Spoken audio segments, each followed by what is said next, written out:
오늘은 제5대 제사 가운데 두 번째 제사인 소제에 관한 말씀을 드리고자 합니다.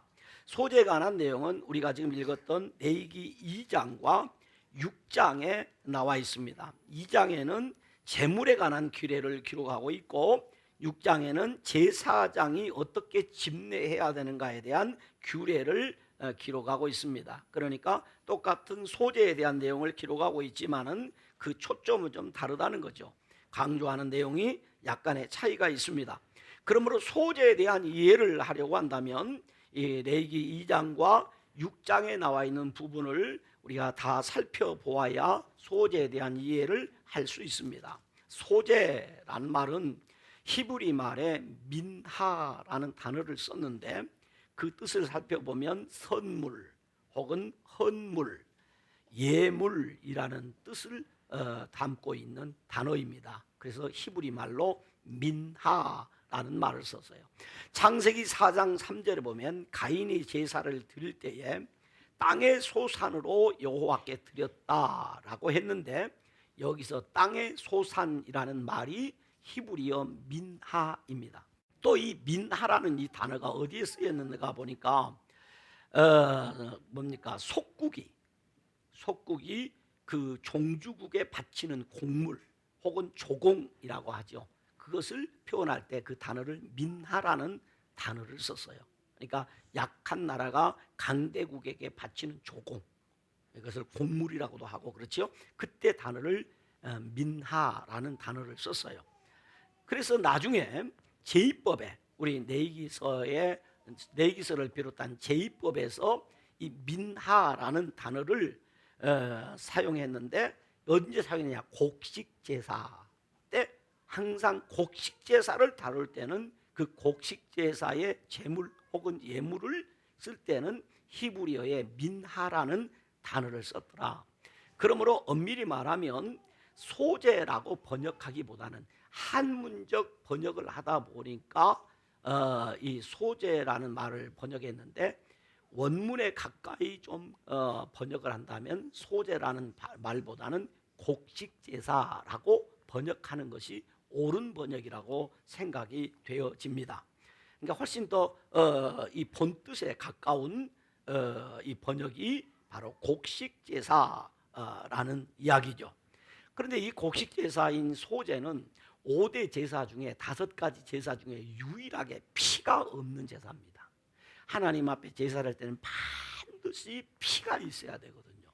그러므로 이 소제는 단독으로 드릴 수 없는 제사인 거죠. 피 없이 나가면 안 되니까. 그러므로 보통 이 소제는 번제와 함께 드려지는 제사가 소제다라고 이해를 하면 되겠습니다. 그렇다면 이 소제에 담겨진 의미는 무엇이 있을까? 한 몇 가지를 생각해 보면 이 소제는 첫 번째는 하나님께 드리는 선물이었습니다. 하나님께 드리는 선물. 아까 말했던 것처럼 히브리어 민하라는 말은 아랫사람이 윗사람에게 드리는 선물 혹은 예물을 의미할 때 사용한다고 했지요. 그러니까 사사기에서부터 열왕기 하까지에 나타나는 이 민하라는 단어를 모두 살펴보면 주로 언제 사용했느냐면 신하가 군주에게 충성을 다하겠다는 신의의 표시로 공물을 바쳤어요. 그러니까 낮은 지위에 있는 사람이 높은 지위에 있는 사람에게 드리는 예물, 선물, 이것을 소제라고 한단 말이에요.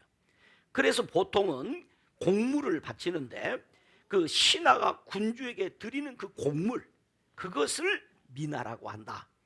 그러니까 우리는 흔히 그냥 조공 이렇게 부르니까 어쩐지 조금 기분이 나쁩니다. 조공을 바친다. 그런데 당시 고대 사회에서는 흔하게 쓰여진 말로서 강한 나라 있잖아요. 그러면 약한 나라는 주변에 많은, 그러니까 지금처럼 국가적 형태를 가지고 있지 않을 때도 이 부족이 세력이 크면 작은 부족을 침략해서 물건을 찬탈하고 곡식을 빼앗아가고 사사기 보면 우리 많이 나오잖아요, 성경에. 그렇단 말이에요. 그러니까 자, 여러 그 지파로부터 여러 그 나라로부터 침략을 받으니까 못 살겠는 거예요. 그러니까 어떻게 하면 그 주변에 있는 가장 강한 나라에게 아예 조공을 바치고 우리를 지켜주시오, 이렇게 한단 말이에요. 그러니까 그래, 그럼 너희들 그렇게 해라. 그리고 그들의 안전을 책임져 주는 거예요. 그럴 때 이 약한 나라가 강한 나라와 조약을 맺고 그 강한 나라의 군주에게 약한 나라 백성들이 드리는 그 곡물, 이것이 민하였단 말이에요. 그러면 왜 그러면 하나님이 제사 제도에 이 민하, 다시 말하면 소제를 드리도록 했느냐 하면 간단합니다. 우리는 누구의 보호로 산다? 하나님의 보호로 사는 거예요. 그래서 하나님이 나를 보호해 주시고 하나님이 지켜주심으로 말미암아 나는 농사를 짓고 소득을 얻어서 그 하나님 앞에 민하를 드리는, 곡물을 드리는 거예요. 여러분이 잘 아는 대로 출애굽기 19장 5절로 6절에 보면 이런 말씀이 기록되어 있습니다. 세계가 다 내게 속하였나니 너희가 내 말을 잘 듣고 내 언약을 지키면 너희는 모든 민족 중에서 뭐가 되고 내 소유가 되겠고 너희가 내게 대하여 뭐가 된다? 제사장 나라가 되며 거룩한 백성이 되리라 라고 했어요. 그러니까 민하를 드리는 것은 나는 누구에게 속한 사람입니다? 하나님께 속한 사람입니다 라는 신앙 고백이 담겨 있다 이 말이에요. 그리고 레위기 11장 45절에 보면 이런 말씀이 있습니다. 나는 너희의 하나님이 되려고 너희를 애굽 땅에서 인도하여 낸 여호와라. 하나님이 왜 이스라엘 백성을 애굽에서 이끌어내느냐? 나는 너희 하나님이 되기 위해서 그랬다. 그래서 나는 너희 하나님이 되고 너희는 내 백성이 되게 해주겠다. 이것이 제사장 나라 언약이거든요. 그러니까 제사장 나라 언약을 맺었으니 제사장 나라 백성들은 하나님 앞에 반드시 민하, 곧 곡물을 드려서 하나님 앞에 감사 제사를 드리는 거다. 그러므로 이 소제는 약한 인생이 하나님의 보호를 받음으로 너무 감사해서 하나님과 그 관계를 더 깊은 관계를 지속하고 하나님의 보호가 지속되기를 바라는 마음으로 드리는 제사가 소제예요. 두 번째는 소제는 거룩함이 포함된 선물이다 그랬어요. 여기서 우리는 번제와 소제의 의미를 좀 살펴볼 필요가 있는데요. 번제는 신학적으로 칭의의 의미가 있어요. 그런데 소제는 성화의 의미가 있어요. 무슨 말이냐면 1장 4절에 보면 번제물을 하나님께 기쁘시게 받으심으로 속죄가 될 것이다. 번제를 드릴 때는 피가 있기 때문에 피로는 뭐냐면 죄 용서를 받아. 그래서 내가 번제를 드림으로 하나님이 죄 있는 나를 죄 없다고 하시고 의로 인정해 주는 거예요. 너는 의인이야. 왜? 그 피가 내 죄를 씻었단 말이에요. 그 피가 내 죄를 대신해서 죽었단 말이에요. 그러므로 우리가 번제를 드림으로 하나님 앞에 의롭다 칭함을 받게 되는 것이에요. 법정적으로 의롭게 되는 것이에요. 그런데 로마서 5장 1절에 보면 그러므로 우리가 믿음으로 의롭다 하심을 받았으니, 자, 의롭다 받은 사람은 어떻게 하냐? 우리 주 예수 그리스도로 말미암아 하나님과 따라서 화평을 누리자. 화평을 누리자. 이 화평을 누린다는 것은 이제 하나님과 사이좋게 지낸다는 얘기예요. 관계를 회복해 산다는 얘기예요. 무슨 얘기예요?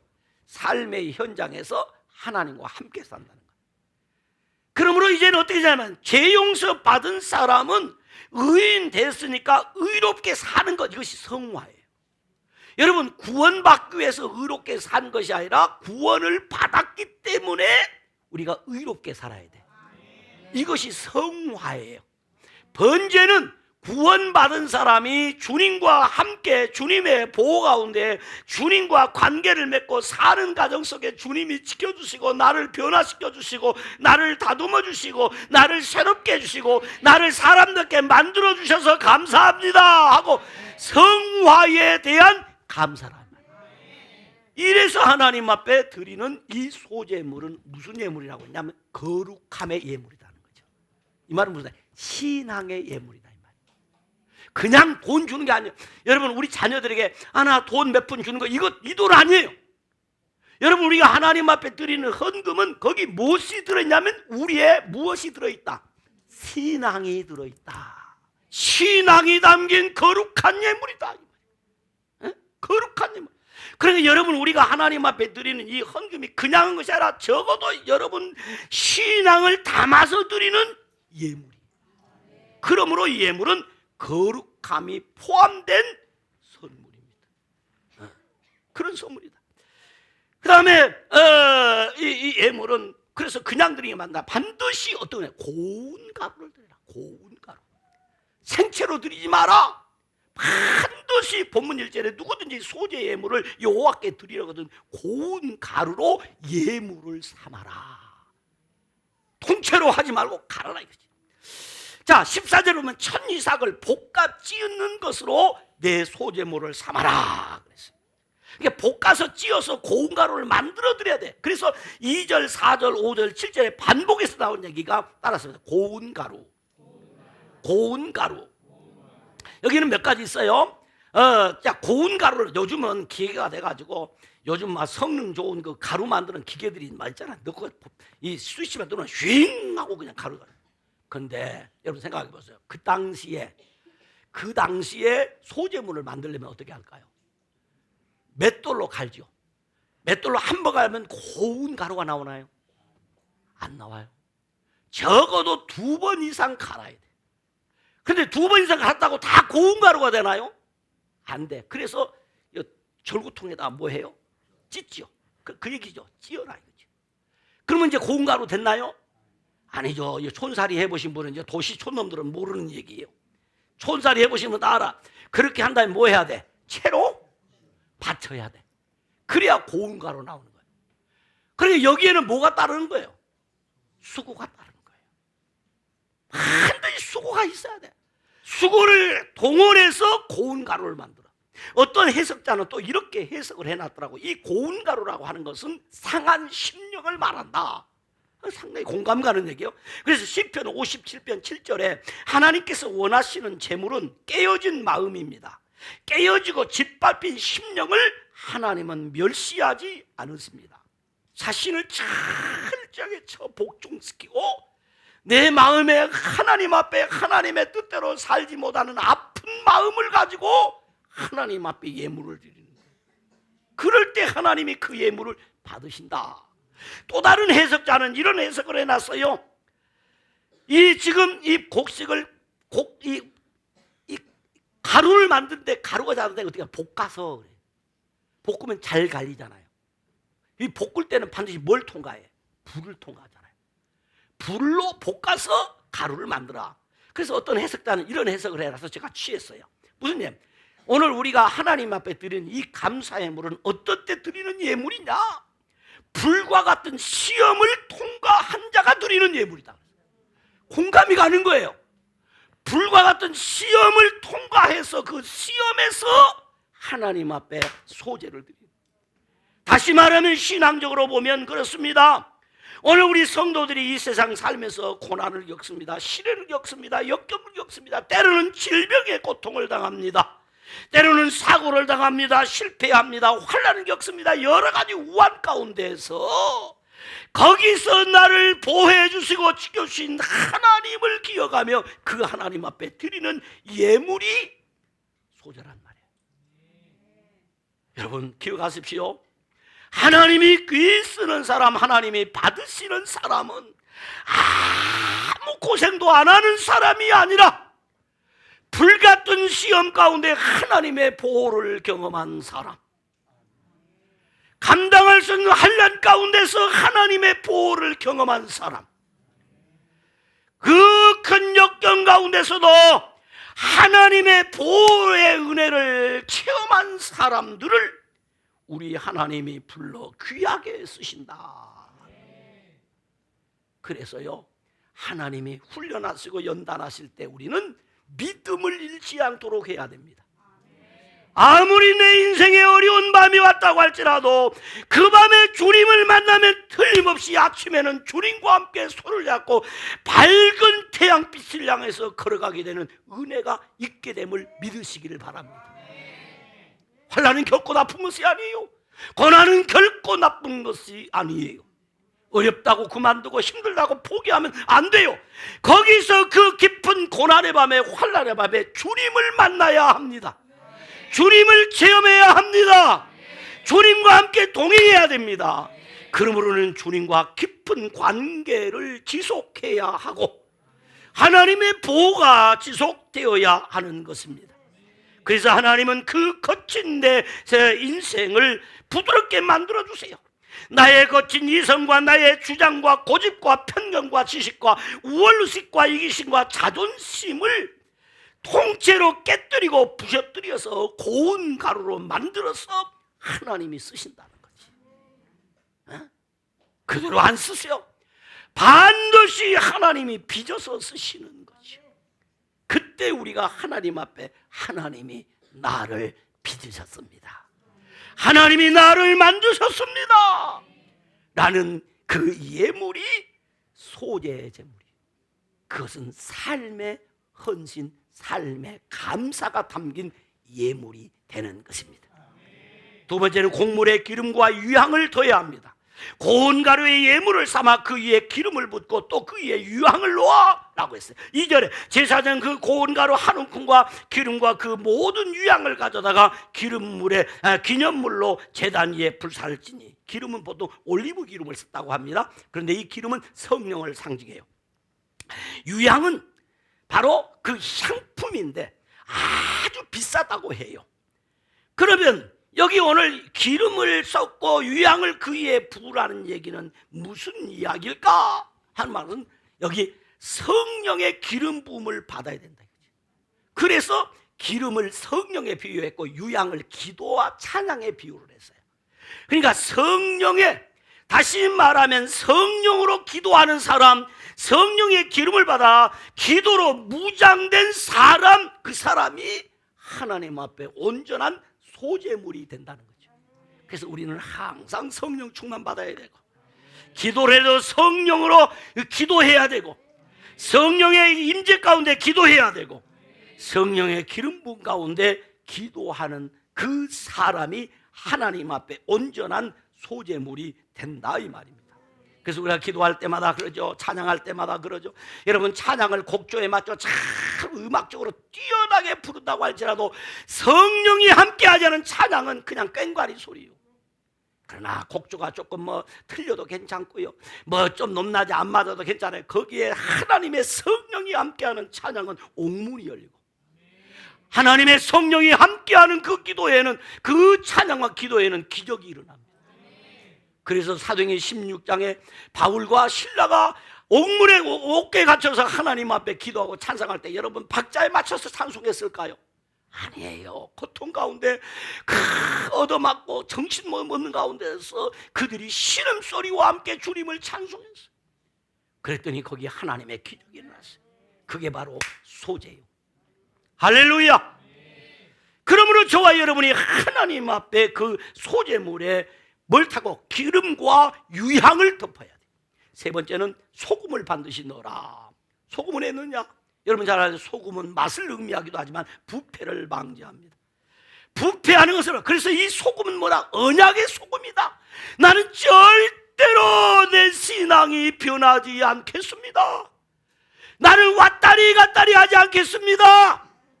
내가 주님의 보호받는 것, 이것은 나는 끝까지 믿고 주님의 보호 아래 있겠습니다 라는 그런 마음으로, 그런 믿음으로 드리는 소재물이 되는데, 그래서 소금을 쳐라.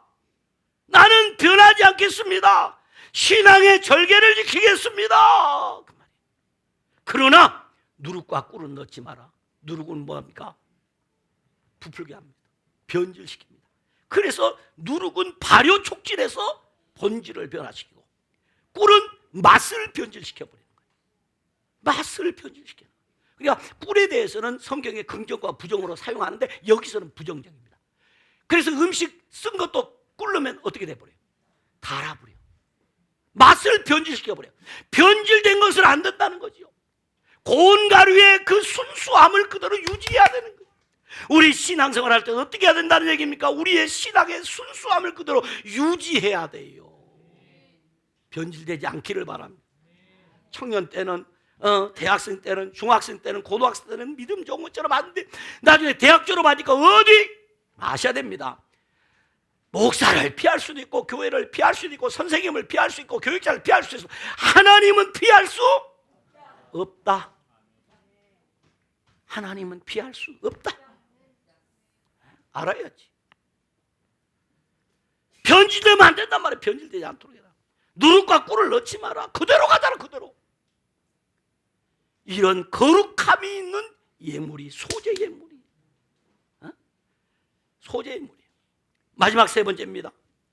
소재는 가난한 자와 제사장을 배려하는 하나님의 사랑이 담긴 예물이었습니다. 소재는 고운 가루에 반드시 기름과 유향을 얹어서 드리는 제사로서 가난한 사람들에게는 상당히 부담스러운 일이었습니다. 왜? 유향이 너무 비쌌습니까? 기름은 올리브 기름이니까 팔레스타인 지역에 가면 올리브 나무가 많습니다. 기름 구하기는 쉬워요. 그러나 유향은 아주 비싼 향료예요. 근데 반드시 이 소재를 드릴 때는 기름에 섞은 그 곡식을 이 불에 태워서 드리는 화제니까 이렇게 드리는데, 유향을 그 위에 부어서 그 향기나게 드려야 되는데 유향이 이 향료가 너무 비싸니까 못 한단 말이에요. 그럼 어떡해요? 못 하잖아요. 그러면 야, 너 돈 없으니까 못 드려 이란 말이에요. 자, 우리가 번제를 드릴 때도 그랬어요. 자, 소를 드리고 양을 드리고 염소를 드리는데 소, 양, 염소, 아이고 어떡하지? 걱정하지 마라. 당신 흔해 빠진 저 산비둘기, 집비둘기, 암수도 가리지 말고 그거 가져오면 된다. 얼마나 하나님이 우리를 사랑하시는지 몰라. 본문 4절에 이랍니다. 여기 우리 성경에는 그 말이 없는데 원어 성경에 보면 그 앞에 뭐가 냐면 만약이라는 단어가 있어요. 만약 네가 화덕에 구운 것으로 소재의 예물을 드리거든 고운 가루에 기름을 섞어 만든 무교병이나 기름을 바른 무교 전병을 드릴 것이요 라고 했어요. 곧 유향이 없을 때는 밀가루에 유향을 얻는 대신에 어떻게 밀가루를 정성껏 요리해라. 네 마음대로 어떻게 화덕에 구워라. 우리말로 하면 전병 과자 만들어라. 그래 드리라. 그 다음에 6절에 보면 번철에 부친 개미 빈대떡같이 부쳐라. 그 다음에 냄비로 요리해라. 이렇게 해서 드려도 된다는 거예요. 아주 쉽고 간단하게 드릴 수 있는 방법을. 그래서 가난한 자들, 우리 설교 중에 가난한 자를 배려하는 예배란 말이에요. 이 사람들을 배려해서 드리게 해주셨어요. 그런가 하면 또 이 예물을, 자, 번제를 떼면 모든 번제물을 전부 다 불태워버렸어요. 전부 다 불태우면 직업도 없고 기업도 없는 제사장은 어떻게 살아야 돼? 간단하지. 손가락 빨고 살아야지. 그러면 안 되잖아. 그런데 이 소재는 그렇게 하지 말고 어떻게 하냐면 전부가 아니라 기념물이 될 만큼 한 움큼, 고운 가루 한 움큼만 제단 위에 불살아라. 한 움큼만 기념이 되도록.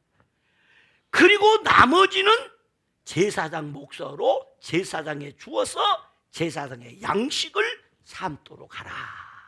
하나님은 절대로 가난한 자를 멸시하지 않고 가난한 자를 배려할 뿐만 아니라 하나님의 종들을 배려해 주시고 책임져 주신다. 이 소재 속에 그것이 담겨 있다는 거예요. 그러니 얼마나 우리 하나님은 이 제사 속에도 하나님의 깊은 사랑을 담아 주셨어요. 이처럼 가난한 자를 배려할 뿐만 아니라 제사장까지 배려하시는 사랑이 이 소재 속에 담겨 있어요. 그러므로 우리가 드리는 예배 속에 이런 가난한 자를 배려하는 이런 사랑이 담겨야 된단 말이죠. 그러므로 예배는 사랑입니다. 따라 예배는 사랑이다. 예배는 사랑이에요. 그래서 예배를 통해서 저와 여러분이 주님의 사랑을 깊이 느껴야 하고, 예배를 통해서 우리의 사랑이 주님 앞에 전달되어야 하는 것입니다. 말씀의 결론을 맺습니다. 하나님께서는 가난한 자를 더욱 친밀하게 부르심으로 거룩한 예배 자리로 초대하십니다. 그러므로 예배는 사랑입니다. 모든 이에게 동일한 예물을 요구하지 않으시는 것은 예물 자체보다는 예물을 드리는 자의 마음이 중요하다는 것을 말합니다. 그러므로 예배의 핵심은 예물 자체가 아니라 헌금이 그것이 예배의 목적이 아니에요. 예물을 드리는 그 예배자의 정성을 주님은 보고 싶어 하시고 그 정성스러운 마음을 받고 싶어 하는 것입니다. 소제는 가난한 자를 배려하는 예물이며 예배 자리로 나오는 하나님의 초대입니다.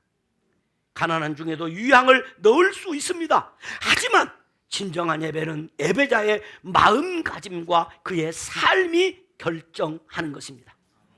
예배를 통해서 하나님의 사랑을 깊이 체험하는 그런 예배, 하나님을 향한 사랑이 가득 담긴 그 삶 있는 예배를 드리는 저와 여러분이 다 되시기를 주님의 이름으로 축원합니다. 기도하시겠습니다. 하나님 아버지 은혜를 감사합니다. 하나님이 이렇게 우리 예배를 통해서 하나님의 사랑을 느끼게 하시고 체험하게 하시고 사랑을 고백할 수 있게 해주셔서 감사합니다. 가난한 자를 배려하는 그 예배 소제를 통해서 하나님의 사랑을 우리가 또 확인할 수 있게 되어서 감사합니다. 하나님 사랑하는 모든 성도들이 예배를 통해서 하나님의 사랑을 느끼고 하나님 앞에 사랑을 고백하는 이런 아름다운 예배 생활이 되게 하여 주시옵소서.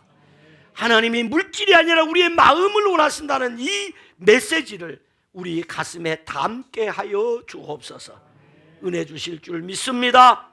예수님 이름으로 기도드리옵나이다. 아멘.